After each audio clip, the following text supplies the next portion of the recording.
తండ్రి అయిన దేవునికి మహిమ కలుగును గాక. ప్రభువైన యేసుక్రీస్తు నామంలో యూట్యూబ్ వీక్షిస్తున్న ప్రియ సహోదరి సహోదరులైన వారందరికీ హృదయపూర్వకమైన వందనాలండి. మంచిది, చిన్న ప్రార్థన చేసుకుని కార్యక్రమం ప్రారంభించుకుందాం. పరిశుద్ధుడును నిత్య నివాసి అయిన మా ప్రియ పరలోకపు తండ్రి, మహోన్నతుడా, దయగలిగిన తండ్రి, భయంకరమైన పరిస్థితుల్లో మీ కృపచేత నీ పిల్లల మమ్మల్ని అందరినీ కాపాడి మా ఆయుష్కాలను పొడిగించి ఉచితంగా మీరు మాకు అనుగ్రహించిన ఈ నూతన దినాన్ని బట్టి మీకు వందనాలు. మీ కుమారుని క్రీస్తు ప్రభువుని బట్టి నేటికి అనుగ్రహించిన క్షేమాన్ని, సంతోషాన్ని బట్టి కూడా కృతజ్ఞత స్తోత్రం తండ్రి. ఈ సమయంలో మీ కుమారుడైన క్రీస్తు ప్రభు ఆ కల్వరి శిలువపై నుండి పలికిన రెండవ మాటను కొద్ది నిమిషాలు ఆలోచించడానికి సిద్ధపడుతున్న తండ్రి, మీ ఆత్మజ్ఞానాన్ని ప్రసాదించండి. వినబోతున్న ప్రియులైన వారు ఆధ్యాత్మిక బలపడినట్లు నాయన మీ సన్నిధి వారు తోడు ఉంచండి. యావత్ ఈ కార్యక్రమం నీ సన్నిధి మాతో వచ్చి నడిపించమని యేసు నామమున ప్రార్థన అడిగి వేడుకుంటున్నాను తండ్రి, ఆమేన్.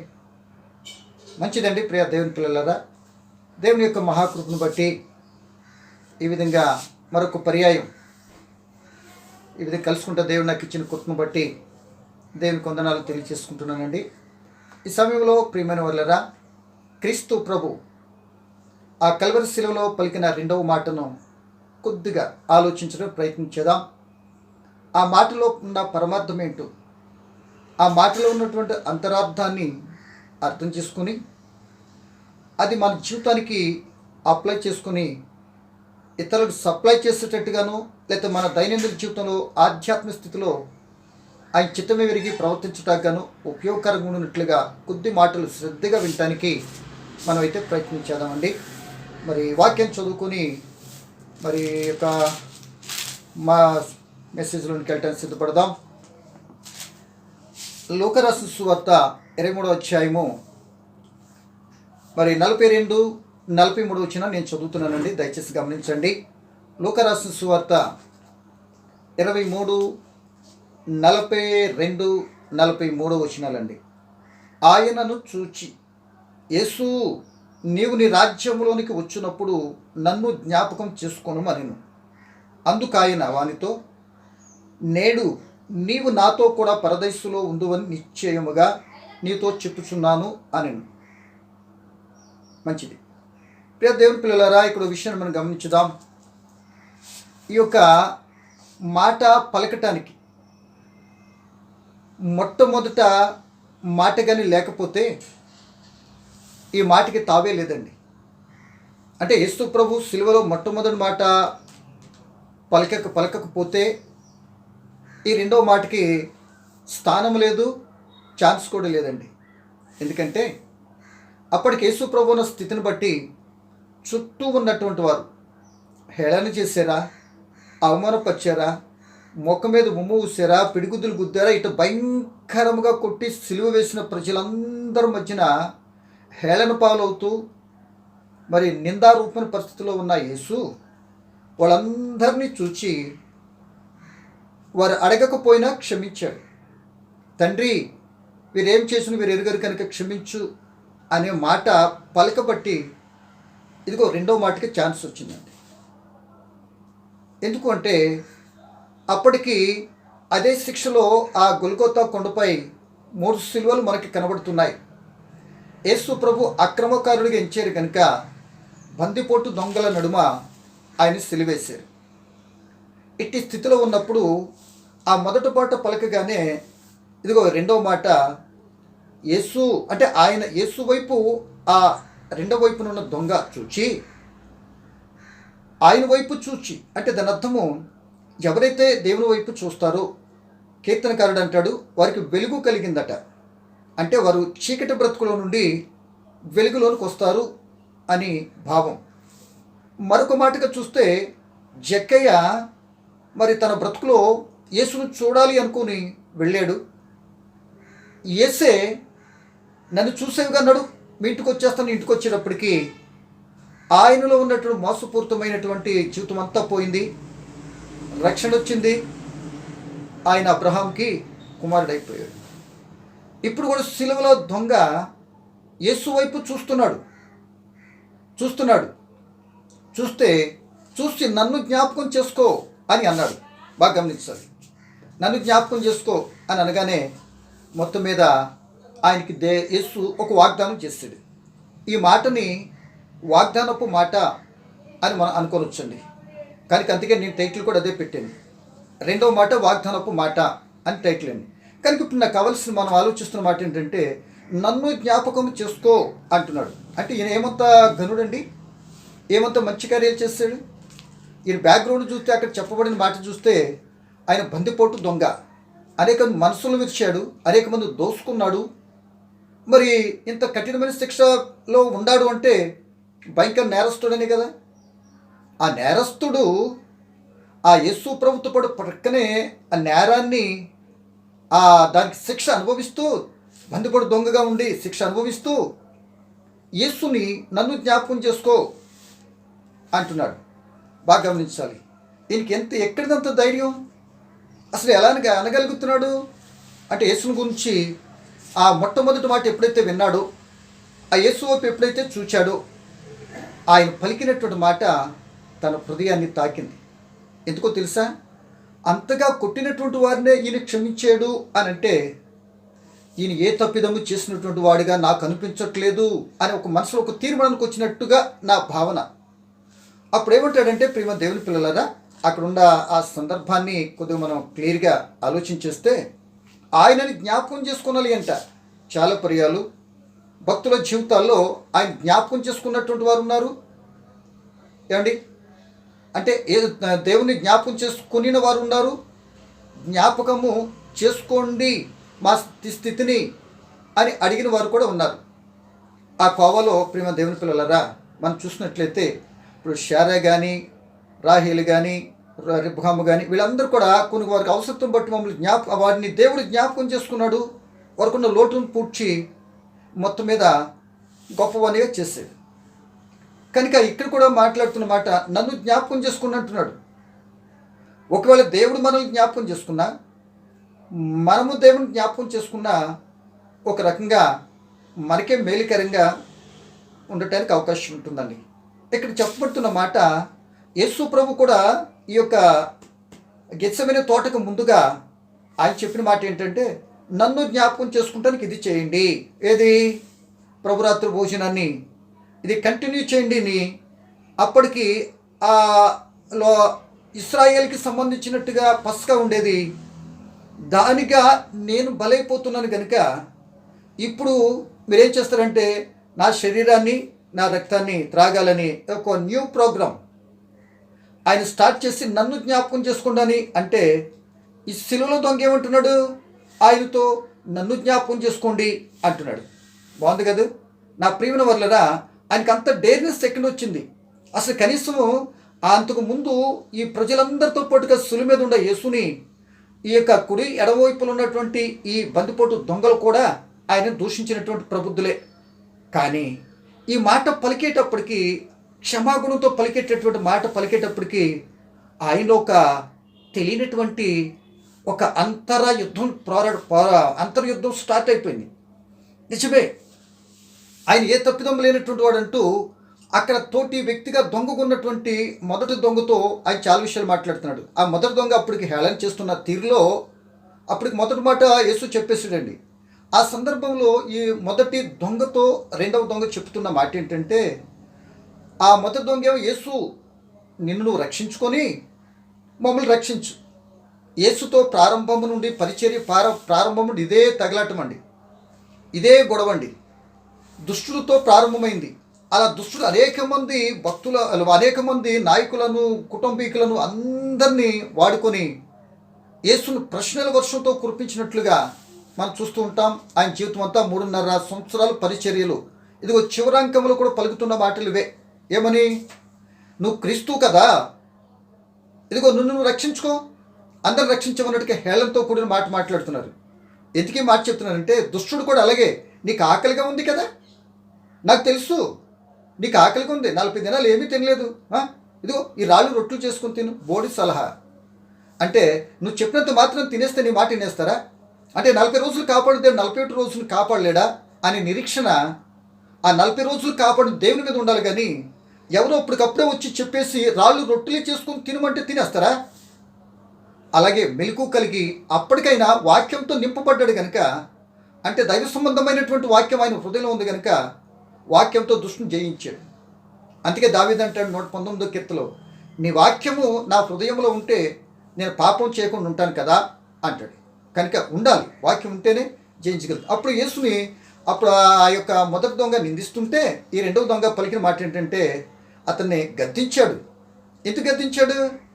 రే, నువ్వు నేను మనము ఇదే శిక్షలో ఉన్నాం, ఇది మనకు తగిందే, మనము చేసిన దానికి శిక్ష ఓకే, ఇది ఓకే, కానీ ఇదిగో మన మధ్యలో మహానుభావుడు ఉన్నాడే, ఆయన ఏ తప్పిదము చేయకపోయినా ఇదిగో రోమ ప్రభుత్వము ఇదిగో ఆయనకి సిలివేశారు, ఆయన ఎందుకు దూషిస్తాం అన్నట్లుగా ఆయన తరపున ఒకరితో మాట్లాడుతున్నాడు.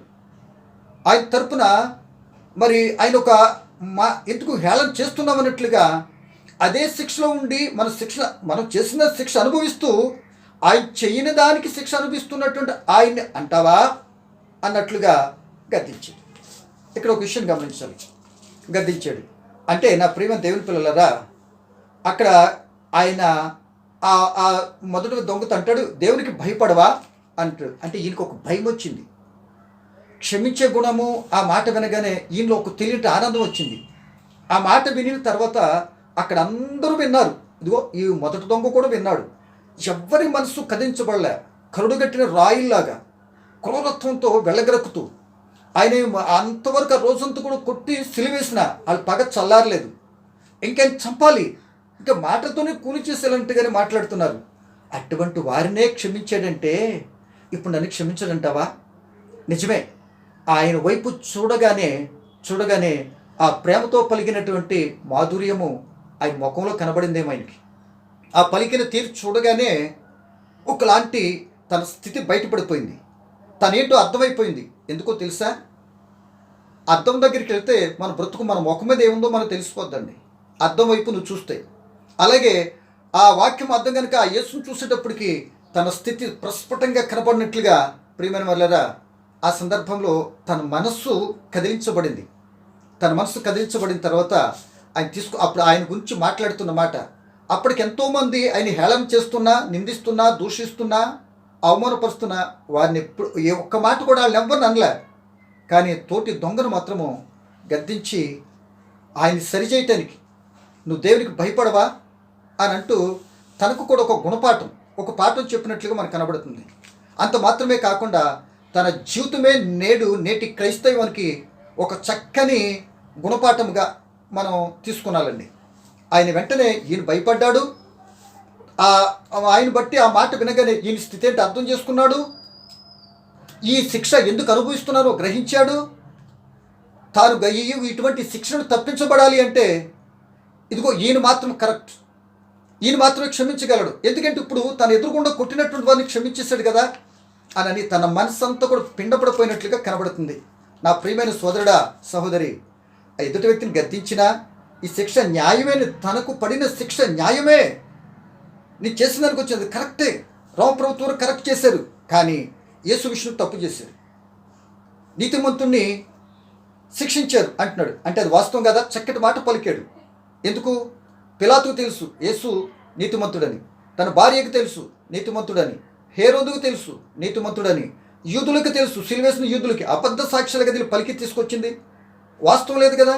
మరి ఆయన రక్షకుడు అని తెలియదు వాళ్ళకి, ఆయన చేసే అద్భుత కార్యాలు అనుభవించలేదు వాళ్ళు.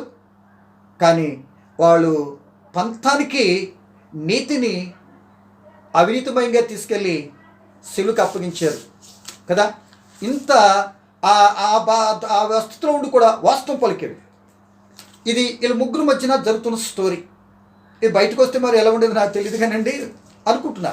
కనుక అట్టి స్థితిలో ఉన్న వ్యక్తి పలుకుతున్న మాట, యేసు ఏం చేయాలంట, నీవు నన్ను జ్ఞాపకం చేసుకో. వాళ్ళు సహజంగా అక్కడ ఉన్నప్పుడు ఈ యొక్క 7 మాటల్లో ఒక సెన్సేషనల్ మాట ఏంటో తెలుసా? ఇదే రెండో మాటే పలకగానే, ఆయన అడగగానే పరదైసు వాగ్దానం ప్లస్ రెండో మాట, ఆయన ప్రత్యక్షంగా ఆ వేదనతో కూడిన పరిస్థితుల్లో ఫేస్ టు ఫేస్ ముఖం చూసుకుంటూ మరి తన బాధను చెప్పుకునేటువంటి అవకాశం శిలువలో దొంగకే దక్కిందండి. మాట అర్థమైందండి? శిలువలో దొంగకే దక్కింది. ఇక మిగతా మాటలన్నీ దేవునితోనూ అక్కడ ఉన్న ప్రజలతోనూ తన వేదంతో కూడిన మాటలే పలికాడు యేసు. అప్పటికి ఇంకో రకంగా ఆలోచిస్తే ఆ మాటలో 7 మాటలు పలికిన మాటలన్నీ కూడా తన 3.5 సంవత్సరాల పరిచర్యలో వాటన్నిటిని పేస్ట్ చేస్తూ వాటిని అనుభవిస్తూ ఆ అనుభవించినటువంటి మాటలు మరొక్కసారి వాళ్ళకి తెలియపరిచి తన యాత్ర ముగించడానికి, ఆ తండ్రి చిత్త నెరవేర్చడానికి, తండ్రిని సంతోషపరచడానికి, తండ్రి సంకల్పంలో ఉన్నటువంటి పాపులకు విమోచన, వాళ్ళ నీతిమంతులుగా తీర్చబడి చేయటానికి ఆయన అన్నింటినీ ఆ 7 మాటలు ఆయన జీవితంలో స్పష్టంగా మనకు కనబడతాయండి. అనుసరించినట్లుగా మనకు కనబడతాయి. కనుక అక్కడ పలుకుతున్న ఆ మాట ఆ రెండవ దొంగ డైరెక్ట్గా ఆయన చూస్తూ మాట్లాడే గొప్ప అవకాశం వచ్చిందండి. అక్కడ ఉన్న వాళ్ళకి ఎవరికి దక్కలేదండి. ఎందుకు దక్కలే? ఈరోజు నీకు మాట చెప్పనా సోదరుడా, వింటున్న సోదరుడా, నీకు కూడా ఎన్నో పర్యాయాలు దేవుని వాక్యము, దేవుని సన్నిధి, దేవుని యొక్క విధానం నీకు కూడా వినిపించబడుతూ అనేక మంది చెబుతూ ఉన్నా ఎందుకో నువ్వు పెడచెవిని పెడుతున్నావు. ఎందుకో తెలుసా? ఆ చూడొచ్చులే, వెళ్ళొచ్చులే, ఆ సెలవులో దొంగ ఎప్పుడో చివరిలో కదా అన్నట్టు అనాలోచితంగా మాట్లాడి అనేక మంది వాళ్ళ బ్రతుకులు మరింత సంకటపడే స్థితిలో తెచ్చుకుంటున్నారు. అలా వద్దు. చెప్తా, దాని వివరం చెప్తా. దీపం ఉండగా నీ చక్క పెట్టుకుంటానికి నీ పరిస్థితులన్నీ బాగున్నప్పుడే, మంచం ఎక్కినప్పుడు, నీ స్థితి మారినప్పుడు నువ్వు వచ్చేదేంటి? నీ వ్యాధిని నీడ్చుకుంటూ తీసుకొస్తుంది. అప్పుడు దాకుంటే మామూలుగా ఉండదు పరిస్థితి. అప్పటికి నీకు ఉండాలి చేసినందుకు చీపురు పెట్టి తుడిసిన తర్వాత నువ్వు వస్తే ఎందుకు? నీ అన్నీ ఊడిపోయిన తర్వాత, నలిగిపోయిన తర్వాత, వాడలేని తర్వాత ఆయన వాడుకుంటానుక నువ్వేమో లోకమంతా వాడేసుకున్నావా? అదా కరెక్ట్ కాదు.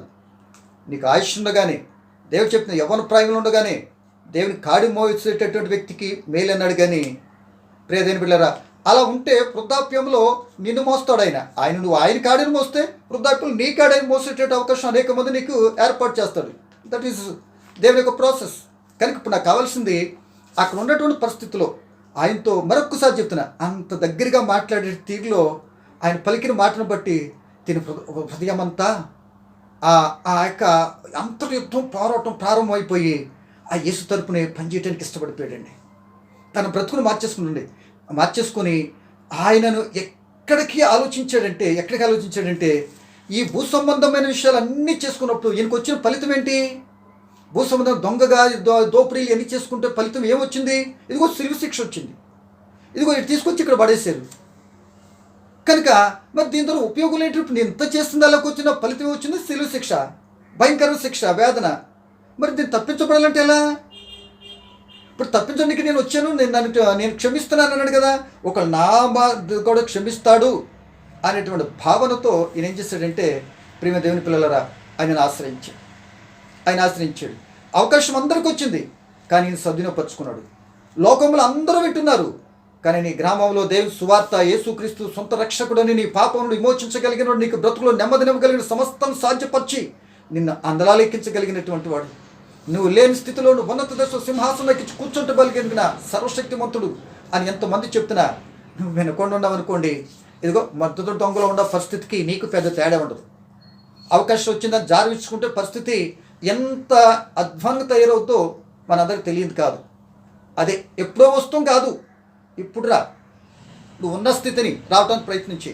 అందుకే నేడే రక్షణ దినం, ఇదే అనుకూల సమయం అన్నట్లుగా అపోస్తలుడు పౌలు గారు చెప్పిన మాట మనకు గుర్తుంది కదా. కనుక ఇప్పుడు నాకు అంత దూరం అప్పుడే కాదు, కానీ ఇప్పుడు ఇట్టున్న పరిస్థితిని బట్టి ఆయనతో మాట్లాడేటటువంటి వేగనే జీవితం మారిపోయింది. ఎప్పుడైనా సరే దేవునితో నువ్వు మాట్లాడాలి అన్నా, దేవుని నువ్వు యేసు ప్రభువును నువ్వు చూసినా నీ బ్రతుకు మారడానికి అవకాశం ఉంటుంది. లోకంలో టీవీలు, చెత్త చెదారము, లోకంలో వ్యక్తులను చూసి ఇప్పటికి మోసపోయేవేమో, నీ జీవితం అధోగతిపాలు తెచ్చుకున్నావేమో, తద్వారా శిక్షలో ఉన్నావేమో, నీ బ్రతుకులు నెమ్మది లేకుండా ఉందేమో. ఒక్కసారి చూసుకో. అట్టి పరిస్థితి నీకు వచ్చిందంటే కేవలం నువ్వు చేసుకున్న క్రియలే నీ నెత్తి మీదకి వచ్చి నేను ఊపిరాన్ని కూడా చేస్తున్నాయి. మొట్టమొదటి అది తెలుసా? అంటే దాని అర్థం నువ్వు దేవుని క్రమాన్ని తప్పేవని అర్థం. కనుక నేను క్రమం తప్పి ఇటు ఉన్నాను కనుక నాకు శిక్ష వచ్చింది. క్రమం తప్పినటువంటి వాళ్ళు కూడా క్షమించేటటువంటి ఆయన నా పక్కన ఉన్నప్పుడు నేను ఆ యొక్క దాన్ని సద్వినియోగపరచుకున్నపోతే నాకంటే ఇంక వెర్రోడు ఏమైనా ఉంటాడా? అదిగో ఆ ఫస్ట్ దొంగ అలాగే చేస్తే వెర్రిను మొట్టమొదటి వెర్రి ఆయనే. ఎంత చేసినటువంటి ఆ ప్రజలందరూ, అధికారులందరూ కూడా వీరు ఏం చేస్తున్నారో తెలియదు, క్షమిస్తున్నాను అని అంటే, ఓ నాయన ఈయన ఎంత మంచోడు, అదేంటి ఇన్ని కొట్టినా ఆయన క్షమిస్తున్నాడు అని ఇంకిత జ్ఞానం ఏమైనా అలా వచ్చిందా? ఏం లేదు. చిరాకరికి దాని యొక్క అంతాన్ని చెప్పేశాడు కదా, అంతం చెప్పాడు కదా, నాశనం అయిపోతారని. అంటే ఎవరి మనసులోనికి స్థానం ఉంటుందో వారిని హక్కును చేర్చుకుంటాడండి. ఎవరి మనసుకు ఒక వ్యక్తి తన జీవితం పశ్చాత్తాపడుతున్న స్థితి దేవునికి తెలుసండి. ఎలా తెలుసండి అంటే హృదయ రహస్యాలు కానీ హృదయ ఆలోచనలు కానీ మనిషికి పక్కన ఉన్న వ్యక్తికి తెలియకపోవచ్చు. భర్తది భార్యకి, భార్యది భర్తకు, తల్లిదండ్రులకు, బిడ్డలకు తెలియకపోవచ్చు, వాస్తవమే. కానీ అందరి మనసులో ఎరిగినటువంటి వాడు యేసు కనుక ఆయన మనసులో ఎరిగి ఆయన చెప్పే మాట, ఆయన తోటి వ్యక్తిని గద్దించిన మాట, తనున్న భయంకర స్థితికి వచ్చిన శిక్ష వాస్తవాన్ని గ్రహించారు తన బ్రతుకులు. దేవుని దగ్గరకు వచ్చినప్పుడే నీ తప్పు తెలుస్తుంది. దేవుని దగ్గర యేసు ప్రభు దగ్గరకు వచ్చినప్పుడే నీ యొక్క స్థితిలో ఉన్నట్టు లోటుపాట్లు అర్థమవుతాయి. ఆయన మాత్రమే నీవు సరి చేయగలడు. ఎందుకంటావా? బ్రతికిచ్చింది ఆయన.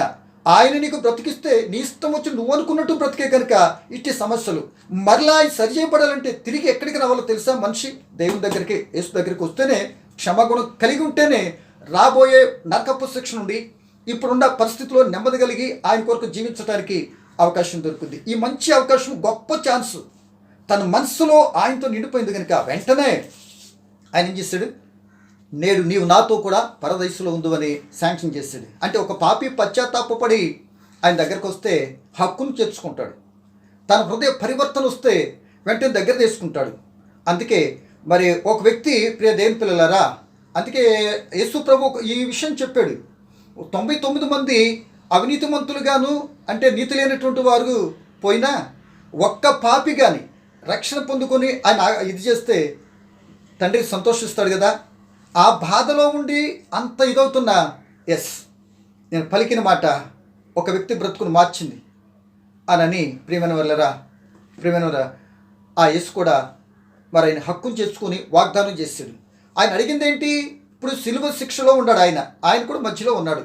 ఏమండి? ఉన్నాడు. ఇప్పుడు ఈయన బాధ అనిపిస్తున్నాడు, రక్తాలు కారుతున్నాయి, ఈయన కూడా సిలువేసి కట్టేశారు కదా. ఆ సిలువ నుండి, ఈ పరిస్థితి నుండి, లోక సంబంధం ఈ యొక్క వేదన బాధను తప్పించు అని అడగట్లే. ఆయన కూడా ఈ సిలువ, యేసు కూడా ఈ సిలువ వేదన, ఈ కష్టాన్ని తప్పించడానికి ఆయన అనుకోలే, తప్పిస్తాను అనట్లే. ఆయన మరణము తర్వాత ఆయనకు ఒక రాజ్యం ఉంది, ఆ రాజ్యంలో నేను ఉండాలి, అలా ఉండేటట్టు అని నన్ను జ్ఞాపకం చేసుకుంటున్నాడు. అంటే ఈ లోక సంబంధమైన చెత్త గురించి ఆలోచించలే. నీకు నాకు ఆ యొక్క సిలువలో చెప్పే దొంగ ఇదే పాఠం. మనం ఈ రోజు దేవుని దగ్గరకు వచ్చి మన స్వార్థం కోసం చెత్త కొరకు వచ్చి చిత్తైపోతుంది ఏంటి క్రైస్తవ తరం. మనం ఏది కావాలి, ఏది కోరుకోవాలి? ఇప్పుడు ఇదే కదా, కష్టాల నుండి తప్పించు, వ్యాధి నుండి తప్పించు, మా కూతురు పెళ్ళిళ్ళు, మాకు పెడాకులు, లేకపోతే ఇంకోటి ముంగనోటి మరొకటి లోక సంబంధం ఏది కోరుకునేది వద్దు అనట్లే నేను. అవి సమయానుకూలంగా నువ్వు చేస్తున్న క్రియలు బట్టి దేవుడు ఎప్పుడు ఇవ్వాలో అన్నీ ఇస్తాడు, దాని కాలాన్ని బట్టి. Wait and see. తొందరపడిపోయో కంగారు పడిపోతే ఎలాగే మరి నువ్వు చెప్పుకున్నారు అందరూ ఉంటుంది కింద. కనుక ఈ వ్యక్తితో మనం గ్రహించవలసింది ఏంటంటే, ఆ వ్యక్తి చూడండి ఎక్కడికి ఆలోచించాడు. ఇట్టి స్థితి 3.5 సంవత్సరాలు ఉన్న శిష్యులోకి లేదు ఇంత పరిపూర్ణ నమ్మకత్వం. మరి ఆర్థిక శాఖ మంత్రి కూడా యోధాకి లేదు. చివరి దశలో కూడా ఆయన ఫెయిల్ అయిపోయి తన జీవితం నాశనం చేసుకున్నాడు. అప్పటికి ఆ శిష్యులకు అంత నమ్మకం లేదు. కానీ ఈయన విశ్వాసము, ఆయన నమ్మకత్వం అనే పలికిన మాట తీరు ఆ యొక్క వేదనతో కూడినటువంటి యేసు హృదయానికి కదిలించింది. నీకుందా ఈరోజు అటువంటి తత్వం ఉందా?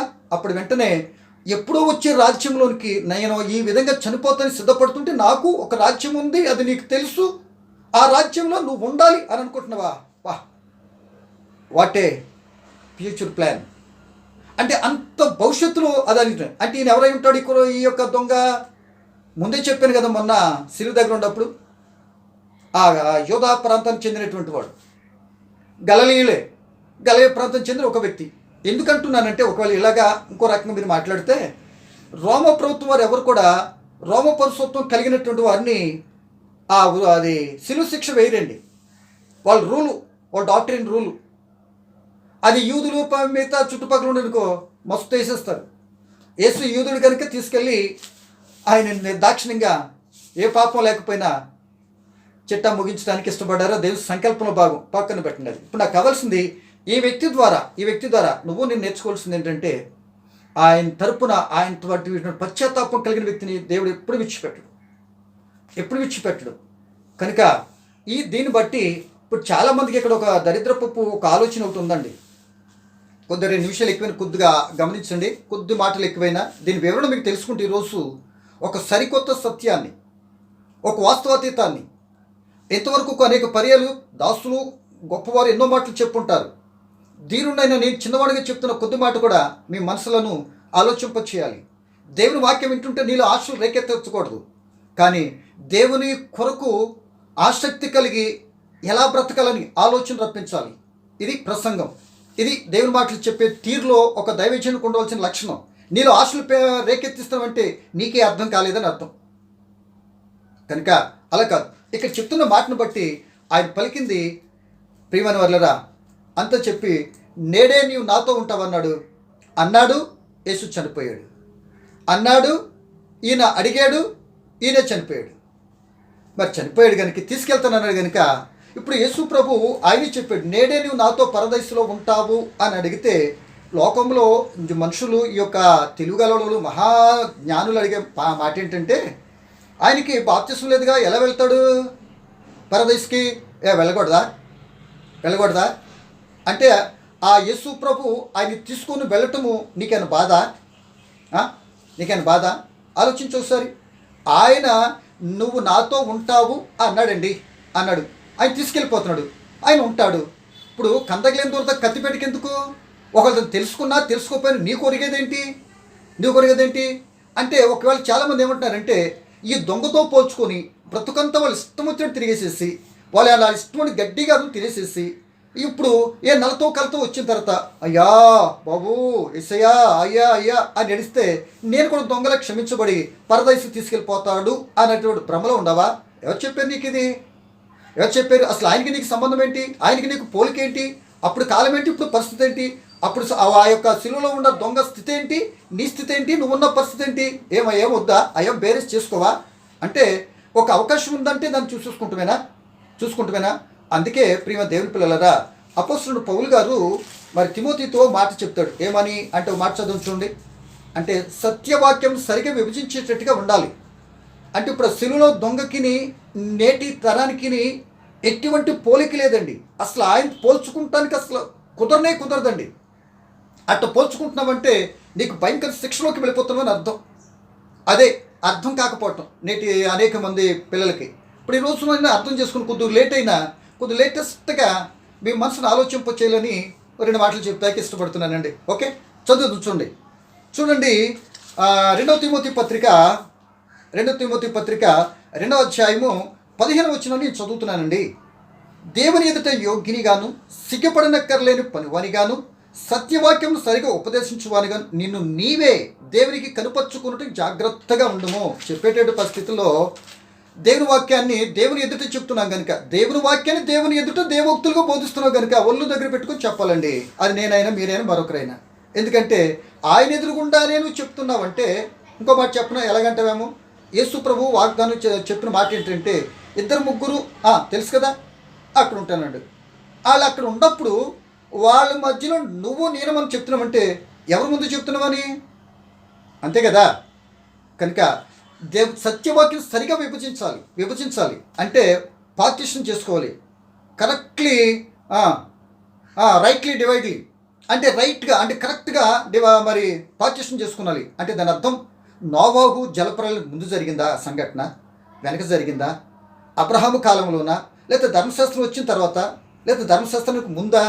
అది ఇశ్రాయేలీలకా, యూదులకా, నేటి క్రైస్తవులకా, హైందవులకా అనేది ఆ కాలము ఈ కాలము, ఆ సిట్యువేషను ఈ సిట్యువేషను, ఆ సందర్భము ఈ సందర్భం అన్నీ కూడా పరిగణలోకి తీసుకొని అక్కడ జరిగింది వేరు, ఇక్కడ జరిగింది వేరు, ఆ కాల వ్యవధి కూడా అన్నీ చూసుకుంటే అది నీకు వర్తించేదా కాదా అని కరెక్ట్గా డివైడ్ చేసుకున్నప్పుడు నీ బుర్రలో కరెక్ట్ వంటి ఆలోచన వస్తుంది. దేవుని ప్రణాళిక నీకు అర్థం అవడానికి అవకాశం ఉంటుంది. ఇలాంటి అనాలోచితమైన ఆలోచన దొంగతో పోల్చుకోకుండా అక్కడ దొంగని కాపాడి దొంగని పరదేశం తీసుకెళ్తానన్నటువంటి యేసును చూసి యేసును అడగటానికి, యేసును పోలి అడగటానికి జ్ఞానోదయం కలుగుద్ది. అట్లా కలగట్లేదంటే కరెక్ట్గా విషయం నీకు అర్థం కావట్లేదు, లేకపోతే నీకు ఉన్నటువంటి ఏరియాలో చెప్పే పరిస్థితి అట్లా ఉందో నాకు తెలియదు.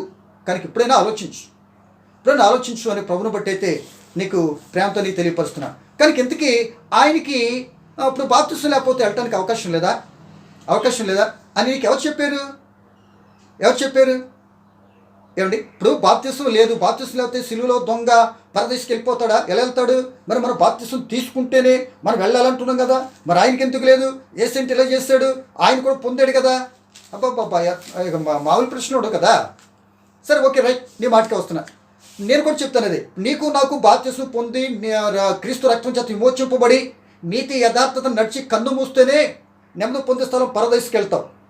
ఒకటి, రక్షణ పొందకుండా బాప్తిస్మం తీసుకోకుండా ఉన్నట్టయితే ఇప్పుడు నువ్వు నేను మనము పోతే ఆ మొదటి దొంగ సిలువలో మొదటి దొంగ ఎలా ఉన్నాడో ఎక్కడికి వెళ్ళాడు, నువ్వు అక్కడికే పోతావు, నేను అక్కడికే పోతాం. మాట అర్థమైందండి? మీరు అందరు కరెక్టే. ఇప్పుడు ఆయనకి నీకు నాకు మనకి లింక్ ఏంటి? అది నేను చెప్పే మాట దానికి దీనికి దానికి అసలు లింక్ ఏంటి ఆలోచించాలని ప్రభు బట్టి మీకు జ్ఞాపకం చేస్తున్నాను. కనుక నా ప్రియమైన సోదరుడా, మరి ఇప్పటికే చాలా కాలాతీతమైంది కనుక నేను ముగించడానికి ఇష్టపడుతున్నాను. ఎందుకంటే ఆయన పాత నిబంధన కాలంలో ఉన్నాడు. అంటే క్రీస్తు ప్రభువు మీరు గమనించినట్లయితే ఏదైతే వ్రాతపూర్వకమైనటువంటి ఆ యొక్క ధర్మశాస్త్రం ఏదైతే ఉందో దాన్ని మేకులతో సిలువకు కొట్టాలి. ఆయన సిలువకు కొట్టబడ్డాడు. ఒకటి. రెండు, ఈ మరణ శాసనం రాసినటువంటి వాడు మరణించితే కానీ అది చెల్లదు అని హెబ్రీ పత్రికలో చూస్తాం. ఈ యొక్క వ్రాత పలకలను బట్టి ఆ సిలువకు కొట్టడం అనేది కొలసీ పత్రికలో చూస్తాం. చదివిస్తాను, రెండు మాటలు చదువుదామండి. కనుక ఈ రెండు ఇంకా జరగటం ప్రాసెస్లో కరెక్ట్గా చివరంకానికి వచ్చింది. యేసు శిలువ మీదే ఉన్నాడు. కనుక ఈయన పాత నిబంధన గ్రంథానికి చెందినటువంటి విధానంలో ఉన్నటువంటి టైం అది. అంటే పాత నిబంధన అంతా కూడా యేసు శిలువ మరణము జయించి లేచిన తర్వాత అది రిమూవ్ చేయబడింది, అది కొట్టివేయబడింది. క్రీస్తు ప్రభు కూడా ధర్మశాస్త్రం అంతా కూడా చెప్పేటప్పుడు ప్రతిదాన్ని నేను ఎలా చెప్తున్నాను, ఇలాగూ చేయండి, మీ శత్రువులను ప్రేమించండి, మీరు వ్యభిచారం చేస్తున్నటువంటి దానికి ముందు బ్రేక్ వేస్తున్నాడు. ఎలా? మోహం చూడొద్దని, లేకపోతే నరహత్య చేయొద్దు, నీ తోటి సహోదరుని ద్రోహి అనొద్దు అని అంటూ ఆ ధర్మశాస్త్రాన్ని మరి రీమోల్డ్ చేస్తూ దాని ప్లేసు మరి ఇంకో రకంగా తను మేనిఫెస్టోని రిలీజ్ చేసినట్టుగా మత్తయి 5:6-7 చూస్తాం.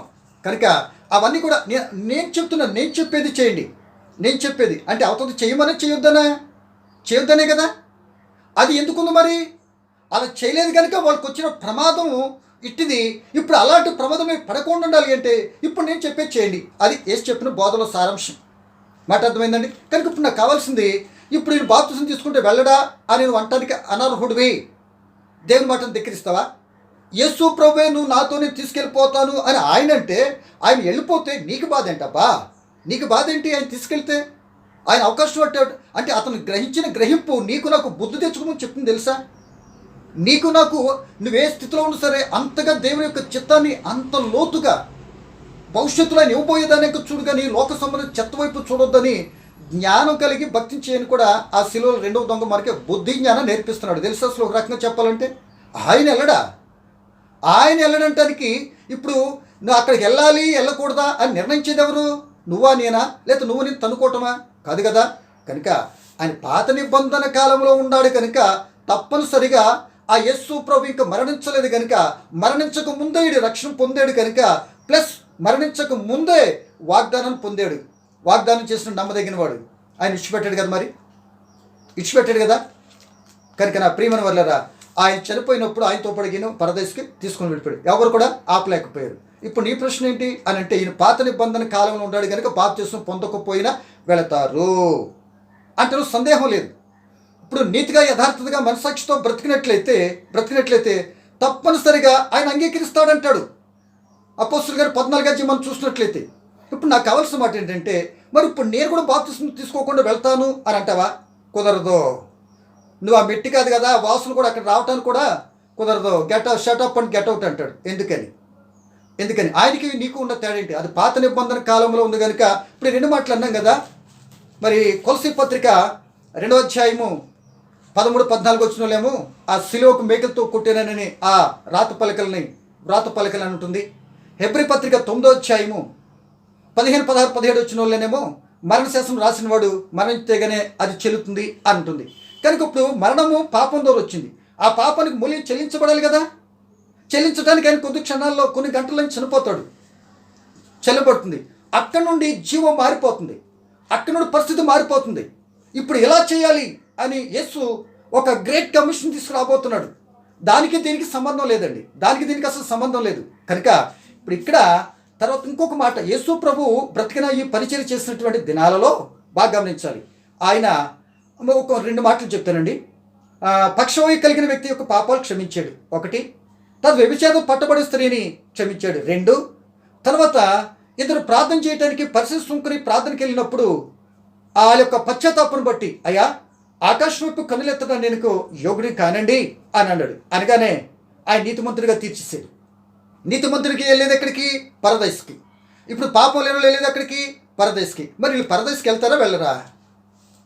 మరి వీళ్ళు వెళ్తానికి ఇక్కడ రాని ప్రశ్న నీకు అక్కడి ఎందుకు వచ్చింది?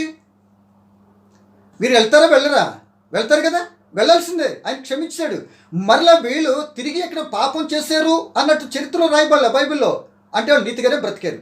అలా నీతిగా అన్నట్టు పాపం లేని స్థితిలోనికి వాళ్ళు చేస్తాడు కనుక ఆ నీతిని కాపాడుకుంటూ వాళ్ళు యాత్ర ముగించారు కనుక, ఇప్పుడు ఒకళ్ళు తప్పు చేస్తుంటే వాళ్ళ గురించి రాసుకోవడేమో లేదు కనుక ముందుకెళ్ళిపోయారు. వాళ్ళు వెళ్తారు, వాడితో పాటు వీళ్ళు వెళ్తారు. ముందు ఇక్కడ రానటువంటి ప్రశ్న నీకు ఇప్పుడు ఇది ఎందుకు వచ్చింది అని అంటే, నీ పాపం విడిచిపెట్టడానికి నీకు ఇష్టం లేదు, నేను ఎలాగైనా తిరిగేయచ్చు, నా ఇష్టం వచ్చినట్టు గంతులేసేయచ్చు, ఇప్పుడు ఆయుష్ ఉంది కదా, అన్నీ ఉన్నాయి, అన్నీ అనుభవించేయచ్చు అనుకుంటున్నావా? అనుకొని అప్పుడు చూడొచ్చు అనుకుంటున్నావా? అప్పుడు కాదు, ఇప్పుడు చూపిస్తాడు నీకు. అప్పుడు అనుకుంటున్నావేమో నీ బ్రతుకులో మరో క్షణము వెళ్ళాలంటే దేవుని యొక్క కృప కావాలి. అమాయక చక్రవర్తిలో మాట్లాడుకో. అలాగే అనుకున్నాడు, తినుము త్రాగుము అనుకుని మస్తుగా స్టోర్ చేశాడంట. ఎవరు ఎర్రోడా అన్నాడు ఆయన్ని. అంతంటికి డబల్ ఎర్రోడు నువ్వు ఇప్పుడు మాట్లాడుతున్నావంటే ఈ మాట అర్థమైందా? ఆ రాత్రి లేపేశాడు కదా, మరి అదంతా ఎవరిదైంది? అన్నీ జరిగిపోయిన తర్వాత ఏదో చేసుకుంటానంటావా? నీకు వర్తించదు. ఆ శిలువలో దొంగకి నీకు ఎటువంటి సంబంధం లేదు, అసలు అతను పోలికే కాదు. ఆయన దిగొచ్చి తీసుకుంటానికి ఛాన్స్ లేదు, ఆయనకి ఇష్టమైంది అని తీసుకెళ్తున్నాడు. నీకు బాధ ఏంటి? అది నా ప్రశ్న. కనుక పాత నిబంధన అప్పుడు కొట్టివేయలేదు కనుక ఆ పాత నిబంధనలో నీతిమంతులైన వారందరూ కూడా అబ్రహాం దగ్గర నుండి పెద్ద భక్తులైన వారందరినీ ఇప్పుడు ఎక్కడ ఉన్నారు వాళ్ళు? అబ్రహాం గారు ఎక్కడ ఉన్నారు? అక్కడ. మరి అబ్రహాం గారు ఎక్కడ బాప్తిసం పొందాడు? లేకపోతే భక్తులైన వారందరూ ఎక్కడ? ఇప్పుడు నేను చెప్పినటువంటి నలుగురు వీళ్ళు ఎక్కడ బాప్తిసం పొందారు? ధర్మశాస్త్రం యువతాలు ఉన్నంత వరకు, అంటే పాత నిబంధన పరిస్థితులు ఉన్నంత వరకు నీతిని న్యాయాన్ని అనుసరిస్తూ ఉన్నట్లయితే ఓకే, ఆయన అంగీకరిస్తాడు. అది కూడా ఇంకో రకంగా అయితే వాళ్ళు క్రీస్తు యాక్సెప్ట్ చేయటానికి ఆయన పరదేశంలోనికి వెళ్ళినప్పుడు వాళ్ళందరూ ప్యూరిఫై చేసి తీసుకొచ్చుకుంటాడు అవసరమైతే చెరగా. అది కూడా నోవహు కాలంలో ఏనే స్వయంగా ఆత్మరూపికెళ్ళి వాళ్ళ విషయాలన్నీ కూడా వారి మనసులను మరి ఒప్పింపు చేసింది కూడా యేసే అని కూడా పేతృపత్రికలో మనం చూస్తూ ఉంటాం.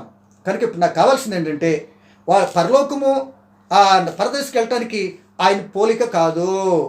ఇప్పుడు ఆ యేసు ప్రభు పోలిక కాదు. ఇంకో మాట అండి, ఆ యేసు ప్రభు కూడా ఈ లోకంలో కొద్ది సమయం అండి ఈ లోకంలో చెప్పింది ఏంటంటే, ఒక రైతుకి పొలం ఉంది. అంటే ఆ రైతు ఆ రాజ్యాన్ని ఒక వ్యవసాయదారునితో పోలుస్తూ, ఉదయంలో 6 గంటలకి నా పనికి రా, ఒక ధాన్యారం డబ్బులు ఇస్తాను అని ఒడంబడిక పడిన తర్వాత ఇక పని ఎక్కువగా ఉంది కనుక ఆయన అలాగా 12, 9, 3, 4, 5 గంటల దాకా వచ్చిన వాళ్ళందరినీ పని పంపించారు. వీళ్ళందరితో చెప్పింది ఒకటి, మీకు న్యాయమైంది నేను ఇస్తాలే, నాకు తోచింది మీకు ఇస్తాలే, వెళ్ళండి అనేటప్పటికీ వీళ్ళు పని చేసే మనస్తత్వం ఉన్నది కనుక, పని ఏది లేదు కనుక ఈయన పని చూపించాడు. ఏది ఇచ్చినా పర్వాలేదులే, ఆయన మాటలకి నమ్మకాన్ని చేకూర్చింది. అవును ఇస్తాను అన్నాడు, పని చూపించాడు. పని చేస్తున్నాం కనుక ఈయన అన్యాయస్తులా కనపడతలే, పనికి తగ్గ జీతం ఇస్తాడనే నమ్మకంతో ఈయన ఎవరికి తెలియక ఎప్పుడు ముఖపరిచయం లేకపోయినా చెప్పగానే వెళ్ళారు, పని చేశారు, వచ్చారు, డబ్బులు ఇచ్చారు. ఇక్కడ ఇంకో విషయం, పొలం ఒకటే ఏమండి, పని ఒకటే, అని వ్యక్తులు వేరు, వాళ్ళు పని చేయడానికి వెళ్ళిన టైమింగ్స్ వేరు, కానీ చివరికి ఏంటి తెలుసా, జీతం ఒకటే, ఒకే సమానికి ఇచ్చాడు. ఇప్పుడు మొదటెళ్ళినోడికి కడుపు మంట వచ్చేసింది. ఆయనకి చెప్పిందేమో అన్యాయం చేయలేదు కదా. ఇప్పుడు నేను మంచోడిగా ఉంటూ నీకు కష్టంగా ఉందా? నేను మంచోడిగా ఉంటూ నీకేమైనా బాధ? అంటే నా సొమ్ము నేను ఇచ్చుకోవటము నీకు ఇష్టం లేదా? అదేంటి నన్ను ఇది చేయడానికి, నన్ను ప్రశ్నించడానికి నువ్వెవరివే? ఇప్పుడు నాకు పనోడుగా వచ్చావు, నన్ను ప్రశ్నిస్తావా? లేక నా స్థానాన్ని తీసుకుంటానికి నువ్వు ప్రయత్నం చేస్తావా? అలాగైతే ఇవ్వను. కానీ ఒక్క రోజున నాకు ఇష్ట ప్రకారం నువ్వు జీవిస్తే నేనున్న స్థానంలో నిన్ను కూర్చోబెట్టడానికి నేను ఇష్టపడతా. అంతేకాని బలవంతాన్ని నువ్వు ఇలా ప్రశ్నిస్తావేంటి? అజ్ఞానిగా నార్మల్స్కి వెళ్ళానట్టుగా చెప్పాడు కదా. అంటే పనిచేసే తత్వం నీకు ఉన్నప్పుడు, నువ్వు ఎప్పుడు వెళ్ళినా అటువంటి సుగుణం నీలో ఉన్నప్పుడు, మొదటి వాళ్ళు కడపటి వాళ్ళు అన్నట్టుగా నీ మనస్తత్వం మారితే, ఇదిగో ఆ పరదేశికి ఆ దొంగను తీసుకెళ్ళినట్లుగా నిన్ను కూడా తీసుకెళ్తాడు. ఎప్పుడు నువ్వు అటువంటి సిచ్యువేషన్లో ఉంటే, ఇట్లాంటి పనిచేసే తత్వం నీకుంటే, అది పాత నిబంధన అలా తీస్తాడు. ఇప్పుడు కూడా నీ జీవితం, నా జీవితం, మన జీవితంలో కూడా ఒక మాట అండి, ఏదైనా చేయాలి అంటే ఆయనకి ఇష్టకరంగా చేయడానికి ఇష్టపడండి. కనుక ఆ దొంగకి ఈ దొంగకి పోలిక లేదు. ఇలా చివరు ఉన్నాడు కదా, ఆయన వెళ్ళిపోయాడు, నేను చివరికి వస్తాను వెళ్తానంటే నీ అంత అమాయక చక్రవర్తి ఎవరు లేరు. కరెక్ట్గా నీకు నువ్వుగా నరకం కన్ఫర్మ్ చేసుకుంటామని అర్థం. మరి దాంట్లోకి తేడా లేదు. ఎందుకని ఆల్రెడీ క్రీస్తు ప్రభు మరణించి సమాధి చేయబడి తిరిగి లేచిన తర్వాత మొత్తం ధర్మశాస్త్రం అంతా రిమూవ్ చేసిన తర్వాత ఆయన గ్రేట్ కమిషన్ పెట్టాడు. ఏమని? ఎవరైనా సరే ఇక నుండి నేను సమాధి గెలిచిన తర్వాత పరలోకం రావాలి అంటే, పరదేశంలో వెళ్ళాలి అంటే ఇక దొంగ వలె ఉండటానికి కుదరదు. దొంగలాగా ఆ ఛాన్స్ మీకు లేదు. దొంగకి ఎటువంటిది లేదు. ఇప్పుడు నేను ఒక రూల్ పెడుతున్నా, దీన్ని పాటించినోడే పరదేశకు వస్తాడు, లేకపోతే ఫినిష్. ఇక్కడ దాకా జరిగింది. ఒకవేళ జరిగింది నేను ఒప్పుకున్నా, నేనే తీసుకెళ్ళా. ఇప్పుడు నేనేం చేస్తున్నానంటే ఒక కండిషన్, తండ్రి యొక్కయు కుమారుని యొక్కయు పరిశుద్ధాత్మ నామంలో బాప్తిస్మం పొంది ఆ నీతిమంతుడిగా రక్షింపబడిన తర్వాత నీతిని అనుసరిస్తూ నీతి రాజ్యంలో నీతితో బ్రతికితేనే అక్కడికి వస్తాడు. బాప్తిస్మం పొందినంత మాత్రం పరలోకమో పరదేశం కన్ఫర్మ్ అంటాం తప్పు. వెళ్ళటానికి ఉంది, కానీ ఆ ట్రైన్ ఎక్కేటప్పుడు టికెట్ను పోగొట్టుకుంటే ఒకవేళ అనుకుందాం, ఇంకెక్కడికి తోసేస్తారు కదా టీసీ వచ్చి. ఇది కూడా అంతే అనుకో. కనుక ఇప్పుడు నాకు కావాల్సిన ఇంకో మాట ఏంటంటే, అలా ఆయనకి ఈయనకి పోలిక వద్దు. అసలు ప్రపంచంలో ఒక మనిషికి పోల్చుకునేటట్టు అవకాశం ఎవరికీ లేదండి. ఒకవేళ నువ్వు ఏదైనా పోల్చుకోవాలంటే నీతిగా యథార్థతను యేసుతో పోల్చుకొని, యేసులాగా నేను ఉన్నానా లేదా, యేసులాగా నడుస్తున్నానా లేదా, యేసు నన్ను రక్షించిన ఆయన ఆ పరలోక నుంచి వెళ్ళగలిగినట్టు ఆయన చేసిన చూపిన నడక మార్గము పనులు నేను చేస్తున్నానా లేదా, నాకు కావాల్సిన పరలోకం. ఆయనలాగే లోకంలో చెత్తల కాగిలా ఏదో తీసుకున్నట్లయితే కాగిలేకపోతాం. కలకాలం అనుకుంటున్నాం, కుదరదు. కనుక నా ప్రియమైన సోదరుడు, నీకు చెప్పేది ఒక మాటే. కనుక ఆయనతో పోల్చుకునొద్దు. ఆయన బాప్తిసం లేకపోయినా వెళ్ళిపోయాడు. నీకు నాకు బాప్తిసం లేకపోతే యేసు ప్రభు చెప్పిన ఆజ్ఞను తిరస్కరిస్తున్నావు. కనుక అసలు అది కాదు, అసలు ఆ ఎంట్రన్సే ఉండదు. ఇంకా తిరస్కరించలేదు, అసలు ఎంట్రన్సే లేదు. నేను చెప్పిన తర్వాత నా మాట విన్నప్పుడు ఎందుకు ప్రభుని పిలిచేటట్టు సోది ఎందుకు నాకు? నేను చెప్పింది చేయాలి కదా. చెప్పింది చేయకపోతే ఏమవుద్ది? నువ్వు ఇసుకలో కట్టిన ఇల్లాగా ఉంటుంది, తుఫాన్ వస్తుంది, ఆటోమేటిక్ పడిపోద్ది. నువ్వు చేసిన పని పిచ్చుకలు వచ్చి పడేస్తున్నాయి. అంటే నీ పిచ్చుకల కంటే హీనమైన పని చేస్తే కానీ పిచ్చుకలు వచ్చి పడేస్తున్నాయి. ఇంకా అంతకంటే పనుడు ఇంకెవరు ఉంటారు చెప్పు? అంతకంటే అనాలోచిత పని. కనుక నీ భక్తి లేకపోతే ఈ సమయంలో చెప్పే ఒక మాట ఏంటంటే, నా సోదరుడా, అప్పటికే కాలాతీతమైంది కనుక గమనించండి. కనుక దొంగతో పోల్చుకున్నది ఇది సరికొత్త విషయం ఉండదు. ధర్మశాస్త్రానికి అవతాల ఉన్నాడు పాత నిబంధన. కనుక ఆయన గ్రేట్ కమిషన్ ఇంక ఇవ్వకుండా బాప్తిస్మం పొందండి ఇదని ఒక కమిషన్ ఇవ్వక్రితమే యువతలో ఉన్నాడు. అది వచ్చిన తర్వాత నువ్వు నేను మొదటి శబ్దం నువ్వు నేను ఇలా పాటించాలి వేసి చెప్పింది. అందుకని నేను అక్కడికి వెళ్ళి వస్తానండి, అక్కడ చూసి వస్తానండి అంటే